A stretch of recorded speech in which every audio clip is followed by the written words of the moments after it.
পাচ্ছেন বাংলাদেশ জাতীয়তাবাদী ছাত্র দলের নির্দেশে কুমিল্লা দক্ষিণ জেলা ছাত্রদল বন্যার্ত মানুষের পাশে আছে। যেদিন থেকে গোমতী নদী ভাঙন হয়েছে তারপর থেকে আমরা রাত্রিব্যাপী সাধারণ মানুষকে নিরাপদ আশ্রয় নিয়েছি। তারপর থেকে তাদেরকে যাদের নিরাপদ গন্তব্যে পৌঁছে দিয়েছি এবং সাথে সাথে আমরা ত্রাণ সামগ্রী, বিভিন্ন খাদ্য সামগ্রী, শুকনা খাবার, রান্না করা খাবার বাংলাদেশ জাতীয়তাবাদী ছাত্র দলের নেতৃবৃন্দরা তাদের নির্দেশে, কেন্দ্রীয় সংসদের নির্দেশে আমাদের নেতাকর্মীরা এই খাবারগুলো বিভিন্ন আশ্রয় কেন্দ্রে পৌঁছে দিচ্ছি, ঘরে ঘরে পৌঁছে দিচ্ছি, বাড়ি বাড়ি পৌঁছে দিচ্ছি এবং সকাল থেকে রাত্র পর্যন্ত আমরা এই মনিটরিং করছি। যারা খাবার নিয়ে আসতেছে দূর দূরান্ত থেকে দেশবাসী, আমরা তাদেরকে সহযোগিতা করছি।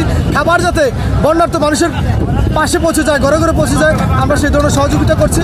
আপনার ছাত্রদলের নেতাকর্মীরা নিরলসভাবে অক্লান্ত পরিশ্রম করে যাচ্ছেন। কেন্দ্রীয় সংসদের সভাপতি রাকিবুল ইসলাম রাকিব, সাধারণ সম্পাদক নাসির বিন নির্দেশে আমরা দিনরাত অক্লান্ত পরিশ্রম করে যাচ্ছি, বন্যার্ত মানুষের পাশে দাঁড়িয়েছি। ধন্যবাদ।